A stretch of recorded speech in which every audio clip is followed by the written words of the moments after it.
Hello guys, welcome to another episode of the Weekly Feedback. I'm your host Caveman PRDR. We are actually going to split the coverage for the things that have happened in the past week, as the TWAB was big this past week, and we have a Season 21 Abilities tuning a preview, so we are actually going to go over the Season 21 ability tuning preview, as well as we're aware that an in-game message announcing the winner of the Guardian Games was sent out erroneously.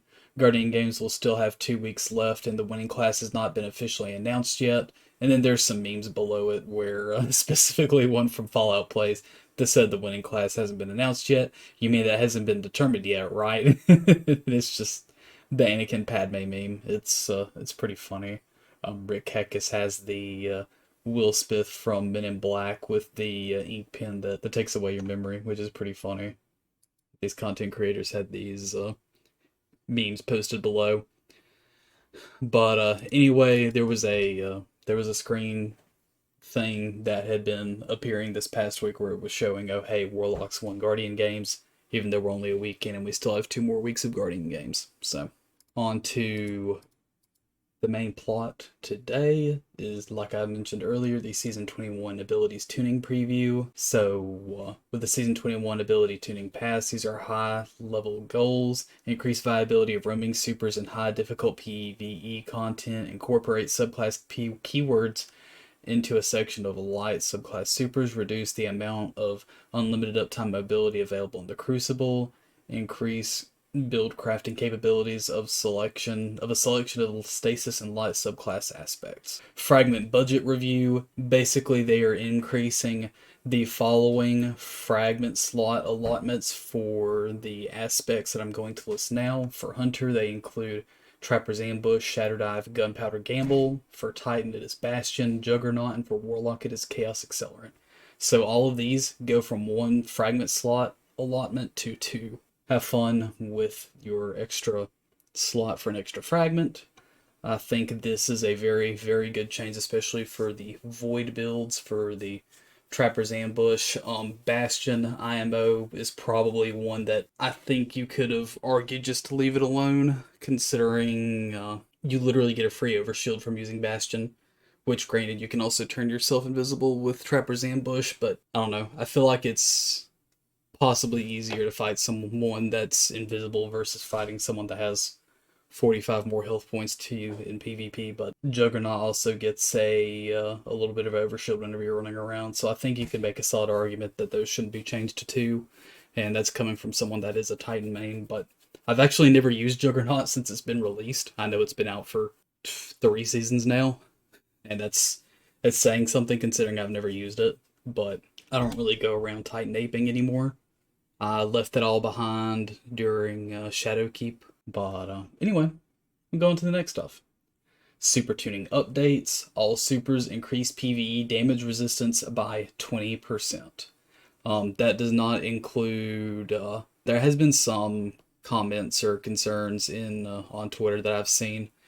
This is just during the casting and during some of the during the roaming itself. So, say you're casting the Nova Bomb, that's only going to occur when you're casting the Nova Bomb.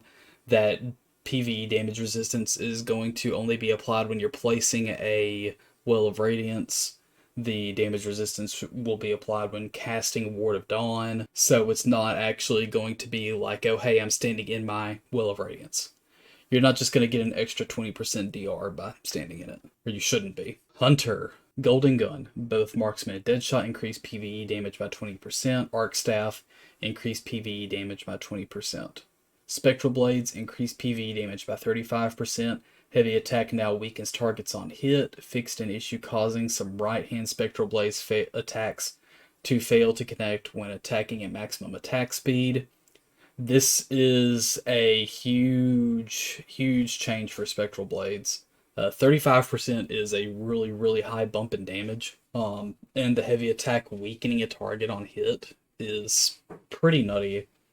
I wouldn't be surprised if the Gwis Invest or some Spectral Blades gameplay was coming, especially for like solo gameplay.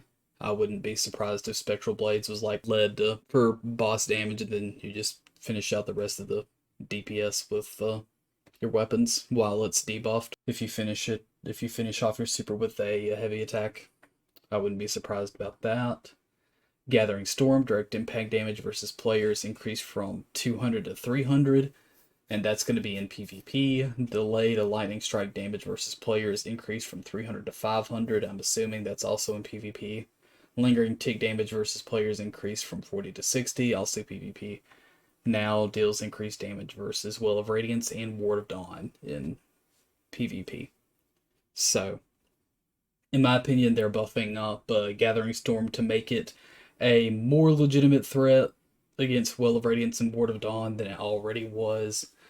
Will of Radiance, Gathering Storm is an excellent counter to Will of Radiance. All you gotta do is just throw the Gathering Storm in the Will of Radiance. Now, the casting time for the Gathering Storm, you do kind of leave yourself vulnerable midair to the people in the Will of Radiance. But if you can semi-cast it safely into a Will of Radiance, you should be able to come out on top in that engagement. It just depends on how you play it. Ward of Dawn, you have to actually kill the Titan with the Gathering Storm, from what I understand, in order to actually get rid of the Ward of Dawn, which it's kind of like the same thing with Silence and Squall. If you just kill the Titan with Silence and Squall, you can kill the Ward of Dawn, so that kind of same thing applies here. Now we're going on to Titan, Fist of Havoc. Light attack cost reduced from 8.5 to 6%. Heavy attack cost reduced from 18 to 12%. Increased heavy attack PvE damage by 33%. Heavy attacks now blind targets near the center of the slam area. So the blinding, if I'm not mistaken, that should counter unstoppable champions. So Fist of Havoc has some major cost reductions for PvE. Glacial Quake, increase Shiver Strike thrust speed while in super by 10%, increase light attack damage by 20%.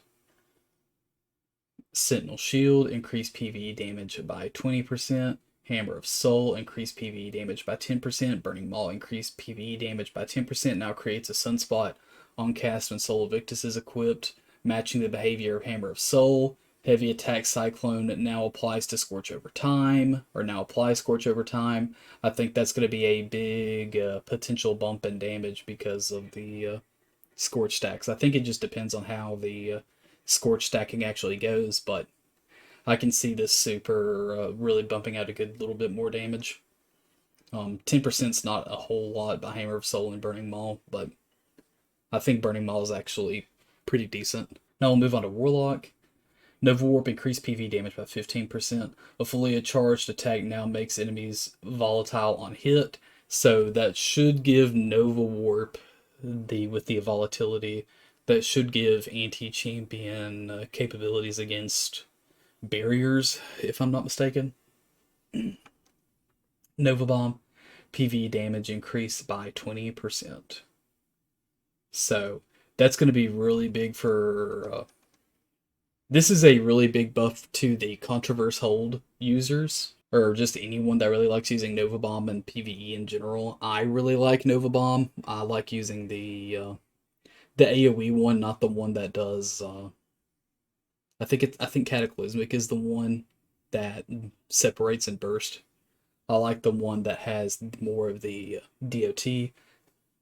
So I think this makes Nova Bomb a more competitive option for DPS. For Stormcaller, we don't believe either Storm Treants or Chaos Reach are excelling at their intended roles in the current landscape, so we're taking a pass at their PvE damage output and allowing them to both access to the Jolt keyword. So Storm Treants increase PvE damage by 25%. Damage ramp while stacking now occurs more quickly, over 3 seconds down from 5. Landfall detonation now seeks and jolts targets. The jolting should have ET champion capabilities against Overload. Chaos Reach increased damage by 25% for PvE. Sustained on a single target now creates a jolting lightning strike at the target's location. Increased damage resistance versus players from 40 to 50%, so that's actually a PvP buff. Increased maximum strafe speed from 3.5 to 4.5. I think this one may also. This one's just going to occur in general. Adjusted super camera to avoid the player's body blocking views of targets when strafing, so that's going to be an excellent change. Chaos Reach needed this really badly. Ever since the Geomags nerf, Chaos Reach was before that, Arc Warlock was pretty meta for PvE and PvP because that was kind of sort of back during the Treat Cheaters meta early Beyond Light, where basically everyone was just on Arc Warlock for the Chaos Reach and then using Geomags to top off their super, and then it was just basically a third person peak wait for super time. Very bad meta. I'll try not to upset anyone with PTSD that has that for that game time. But TLDR, the Chaos Reach is making a little bit of a comeback. Probably need a little bit of a rework with Geomags or something to give this super a little bit more viability again. But this has been a this has been a buff for Chaos Reach that's been needed for a very long time. Ever since it got absolutely smoked during Beyond Light. While we are happy with Winter's Wrath excelling at crowd control, we're giving a small damage boost to PvE to increase its usability in situations like boss DPS phases. Winter's Wrath increased PvE damage by 10%. I can honestly tell you, this is not doing much. As someone who does use Shadebinder in PvE on occasion, most of that utility is just going into. Most of the utility in that is just the cold snap grenades from me using Osmiomancy gloves. The PvE. I mean, the super is good for crowd control. All this really does is just makes it more efficient in crowd control. Like, sure, it gives it a little bit more boss DPS, but you don't use that super for boss DPS. Like, its thing is crowd control, so at least this makes it a little bit more efficient in crowd control. Finally, we're making small adjustments to Daybreak Camera to make it easier to locate targets in the heat of combat. Daybreak adjusted Super Camera to allow the player to look down further and avoid VFX blocking view of the targets when moving quickly. So this was kind of a failed look at Daybreak. Yes, the VFX change is a good change, but Daybreak needed more PvE viability. This was a really good chance for them to take a look at the damage of PvE. Yeah, Daybreak is good for ad clear, but this was a really good chance for them to do the same thing they did to Winter's Wrath and give it a pass on a PvE damage buff. But they chose to do nothing with it this time, so I guess they felt like it was in a good place. Um, you almost never see people use Daybreak in PvE, since Well of Radiance is the most popular option, especially with Starfire Protocol builds. Don't you think that you want a little bit more variety? Like we're in a PvE meta place right now. Starfire is the big it's the big build right now. It's the easiest high DPS build probably ever in Destiny that doesn't include some kind of like 1-2 punch knockout cheese. And it's been so efficient for many months now, like the last 9 or so months. Don't we need to consider doing something with Daybreak to make Daybreak more efficient so that way there's at least another option other than just to use Starfire Protocol and Will of Radiance? Yeah, like I said earlier, this was kind of a miss on Daybreak.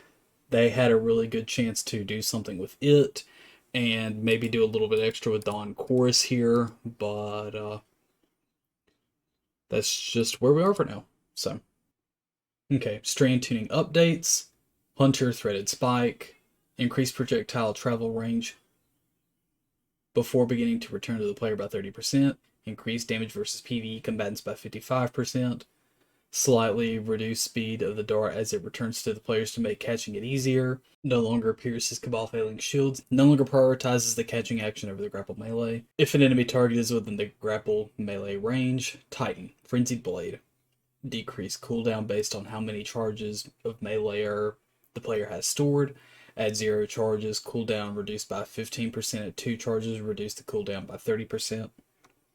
So the more charges you have, the higher the cooldown reduction is.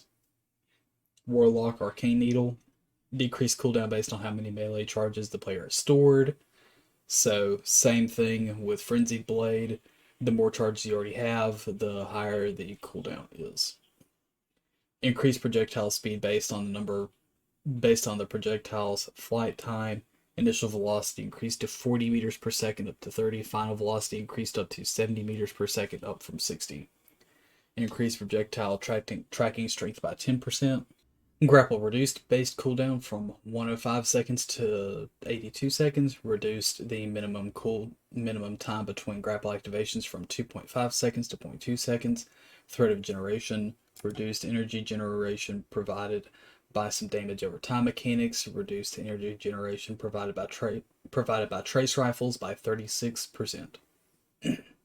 Stasis tuning updates. Withering Blade increased projectile tracking search range on bounce versus players by 20%. Increased maximum tracking strength by 12.5%. This is a little bit of an interesting change. The Withering Blade, they had done a bounce pass a good little while ago now where they made the Withering Blade do a lot less damage before. I think it only does 35 damage now.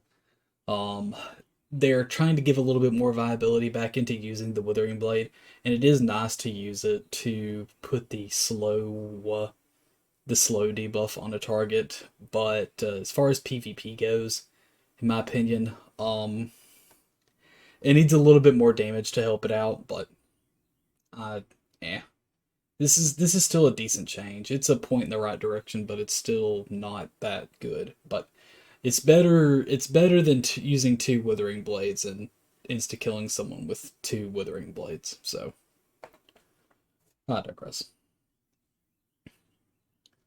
Titan Shiver Strike, maximum thrust while in flight increased by 16%, decreased maximum downward influence of gravity while in flight by 18%. Howl of the Storm increased width of freezing cone versus players by 31%. That seems pretty big to me.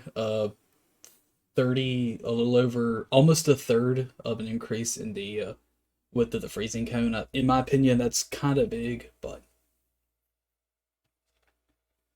Warlock Frost Pulse now provides 2 meters of additional melee lunge range after activation of 1.2 seconds. This one's kind of an out of field, or kind of an out of bounds, like, last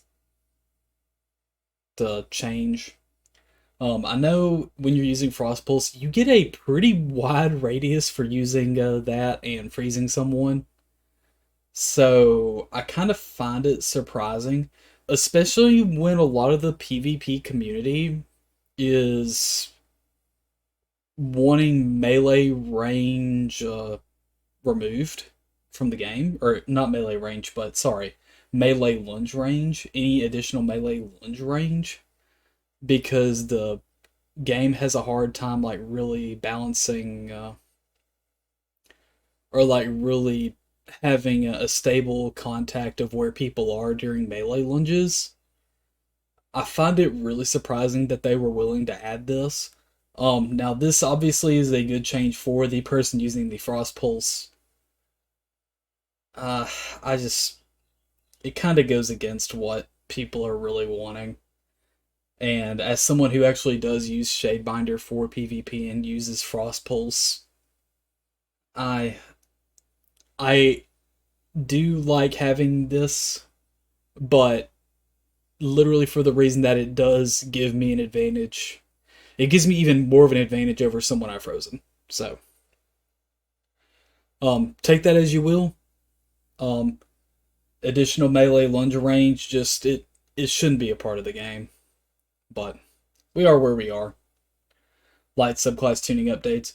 For our light subclasses, Season 21 brought a general tuning pass at a wide variety of abilities, focusing on those that are slightly overperforming or underperforming.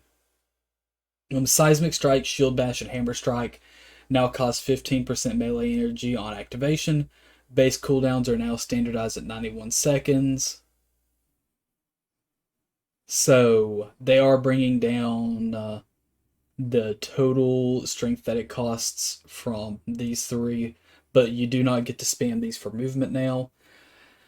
As someone who uses these in PvP, now I pretty much am going to be forced into investing into strength now because I do want these abilities that help me move around the map. And this really sucks for me. I understand where Bungie's coming from. This takes away from my benefit.